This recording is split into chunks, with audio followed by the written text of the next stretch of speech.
What does it really take to, truly change, especially when someone has a past filled with darkness, maybe even violence? It makes you wonder. And sometimes the biggest insights, those moments of clarity, they come from places you'd least expect.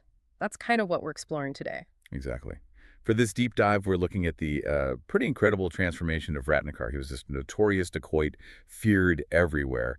And then he becomes the revered sage, Valmiki. Valmiki, wow, okay.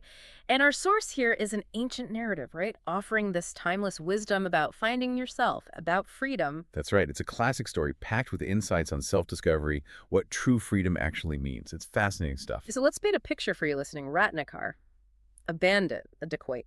His name alone inspired fear. He operated in these, dense forests, isolated roads, known for ambushing state soldiers, even assassinating them. Yeah, the sources describe him as having this real bravado, almost defiant. He'd apparently warned travelers, sort of daring them, something like, if you want to see my strength, face me.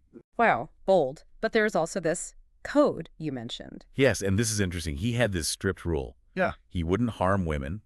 Instead, he'd offer people this chilling choice. Give me everything you own, and you can go free. A terrifying choice, but still a choice. Even as a bandit, having a code like that, it's intriguing, isn't it? Does that maybe hint at something deeper going on inside him already? I think it absolutely does. It suggests he wasn't just, a simple villain. There was complexity there.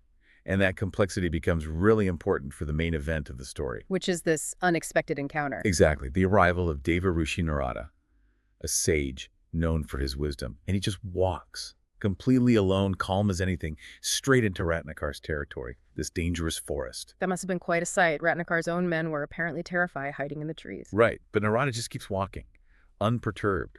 And when Ratnakar's men finally ask him, aren't you scared walking alone here? Narada gives this amazing, almost philosophical answer. What did he say? He said something like, I am not alone. He who is with me is also ahead of me, behind me, above me, below me, and with you too.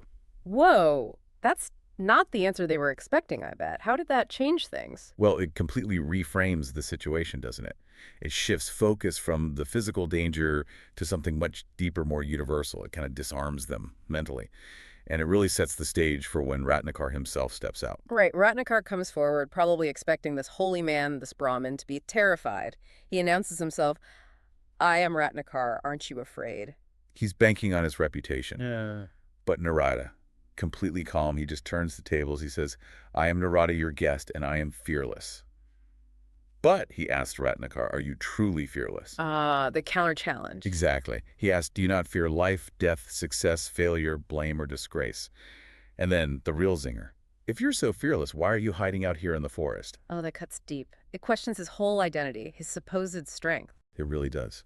Narada isn't talking about bravery in a fight. He's probing Ratnakar's inner state, his hidden anxieties. So often, that outward show of strength is just covering something up, isn't it?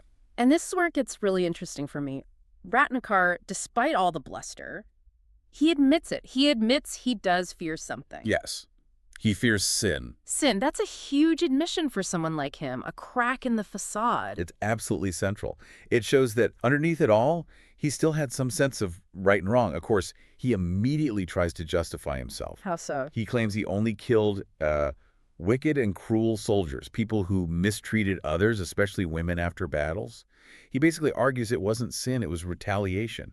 Justice, in his eyes. He literally says it was not sin. He's framing himself as some kind of, righteous avenger. Exactly. He's got this whole narrative worked out. But Narada sees right through it. This is where Narada shows his real genius. He asks the question, the one that changes everything. He taps into Ratnakar's core motivation, his family.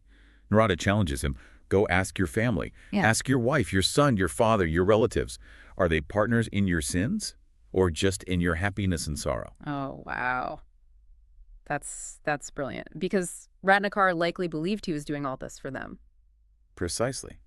His whole justification rested on providing for his family. The stakes couldn't be higher for him. It must have shaken him, because the story says he actually ties Narada to a tree while he goes to ask them. He needed that answer. He had to know. So what happens when he asks them? Well, he goes home. He asks his wife, his son, his father. And the answer, it's unanimous. It's devastatingly clear. What did they say? They all tell him, essentially, we share your life, your joys, your sorrows, but your sins. Those are yours alone. Oof. So they're not partners in his actions? Not in the sin. They benefit from the results, maybe, but they don't share the moral burden. It's a total gut punch for Ratnakar. That moment of realization, his whole world must have just collapsed. The understanding that he's completely alone and carrying the weight of everything he's done, even the things he thought were for them. It's profound, isn't it? All the justifications, all the rationalizations, they just evaporate. He sees the truth of his isolation in that burden. So he goes back to Narada, presumably completely humbled, changed. Utterly changed. Yeah. And it's then that Narada gives him the final piece of guidance, the path forward. What does he tell him? Narada says, "You are your own friend and your own enemy." Powerful words. You created your old world and you will create your new world. So rise and write your own future through your own efforts. Wow. Talk about a call to action. After everything he just went through, hearing that must have been transformative. It's pure empowerment, really. Self-authorship. Absolutely. And that encounter, that guidance, it's Yeah. what led Ratnakar to completely abandon his old life. He undertook intense spiritual practice, deep contemplation, and through that effort, he transformed. He became Valmiki, the sage, who, as tradition holds, composed the epic Ramayana. From feared dacoit to legendary sage. It's an incredible arc. It really is. It's a powerful example of confronting your own shadow, as some might say today, facing the parts of yourself you deny. And it beautifully illustrates that ancient idea, knowledge is that which liberates. His realization was the knowledge that freed him. What an amazing story. So just to recap for everyone listening, we've traced Ratnakar's journey from this feared bandit Driven by a mix of bravado and perhaps a twisted sense of duty. to this pivotal encounter with Narada, who doesn't fear him but challenges his internal state. Right, leading to that critical question about shared sin, the family's stark answer. And Ratnakar's profound realization that he alone bears the weight of his actions. And finally, Narada's guidance empowering him to create a new future, becoming Valmiki. So the key takeaway here isn't just about physical courage, is it? True fearlessness seems to be more about confronting your own internal truth, your own responsibility. Exactly. Ratnakar thought his strength was external, but his real weakness was the internal fear of sin he was trying to ignore or justify. Narada helped him see that. It's not about not feeling fear, maybe, but having the courage to face what you truly fear deep down. And that powerful message from Narada resonates so strongly. You created your old world. You will create your new world. Rise and write your own future. It's all about personal agency. It is. And it connects to that final thought from the source material you mentioned earlier. Right. Humans, masters of infinite possibilities, if only they recognize themselves. It's a challenge to all of us, really, to look within. It makes this ancient story incredibly relevant. Think about it. Ratnakar thought his actions served his family, but they refused to share the moral cost. His awakening was about seeing the true consequence, the true weight.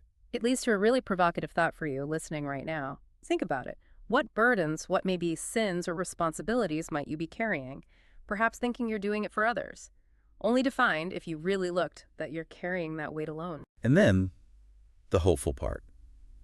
What new world could you start to create if you truly embraced your own potential, your own infinite possibilities, just like Ratnakar eventually did? Something definitely to think about. A powerful story with lessons that still echo today.